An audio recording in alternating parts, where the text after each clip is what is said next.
एक औरत हमारे घर के सामने किराए के मकान में रहती थी। उसके 2 बच्चे थे जिनके साथ वो रोज शाम को अपनी छत पर खेलने के लिए ले आया करती थी। मैं भी हर रोज अपनी छत पर शाम को उसे देखने के लिए जाया करता था। मैं उसको इशारे करता था मगर वो इग्नोर कर देती थी। इस बात को 6 महीने गुजर चुके थे मगर वो मेरी तरफ देखती तक नहीं थी। तब मेरी उम्र 18 साल थी और तब वो मुझसे काफी ज्यादा बड़ी थी, इसलिए शायद वो मुझे बच्चा समझकर इग्नोर कर देती थी।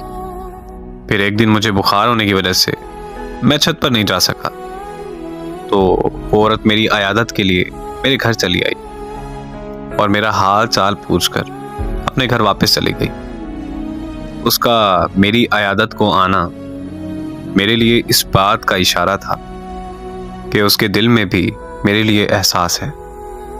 फिर जब मैं अगली शाम छत पर गया तो वो इशारों में मेरा हाल पूछने लगी।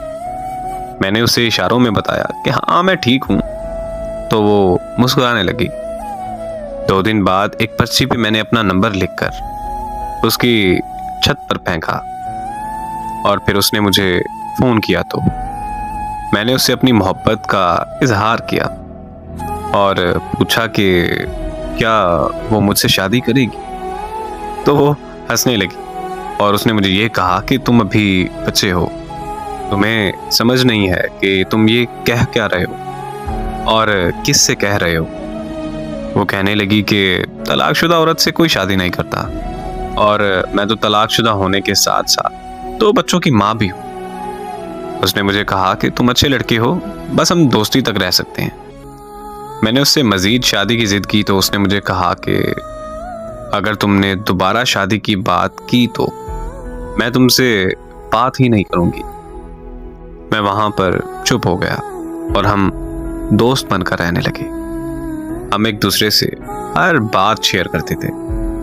एक रात हमारी फोन पर बात हो रही थी कि उसने बताया कि वो घर पर अकेली है क्योंकि उसके अम्मी अब्बू शहर से बाहर गए हैं। ये सुनते ही मैं उसके घर के बाहर पहुंच गया और उसे दरवाजा खोलने को कहा, लेकिन उसने दरवाजा खोलने से इनकार कर दिया।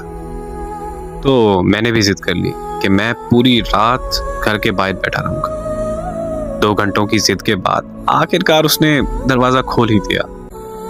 लेकिन आज मुझे अपनी उस जिद पर बहुत ज्यादा पछतावा होता है कि काश मैंने उस दिन अपनी जिद छोड़कर उसकी बात मान ली होती तो आज वो जिंदा होती।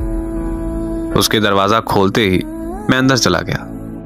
वो बहुत परेशान और घबराई हुई थी क्योंकि उसे डर था कि किसी को पता चल गया तो उसकी इज्जत खाक में मिल जाएगी और फिर उसका डर सच साबित हो गया। मुझे किसी ने उसके घर दाखिल होते हुए देख लिया था और उस शख्स ने पूरे मोहल्ले में मसला खड़ा कर दिया। सारे मोहल्ले वाले इकट्ठा होकर उसके घर के बाहर आ गए। मैं छुप गया था लेकिन उन्होंने मुझे ढूंढ लिया था। मेरे घर वाले भी मोहल्ले वालों के साथ मौजूद थे। वो मुझे घर ले गए और मेरे अब्बू ने मेरी बहुत बेइज्जती की, लेकिन मैंने अपने घर वालों से साफ कह दिया था कि मैंने उस औरत से शादी करनी है वरना मैं जहर खा लूंगा और मर जाऊंगा।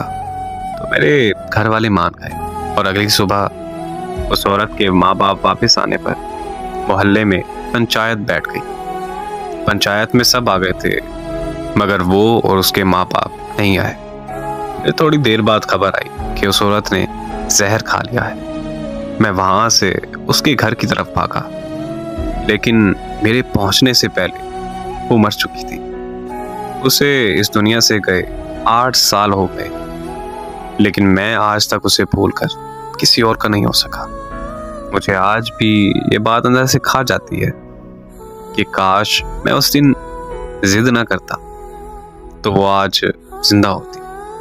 इससे बड़ा दर्द क्या होगा कि मेरी वजह से उसकी जान चली गई।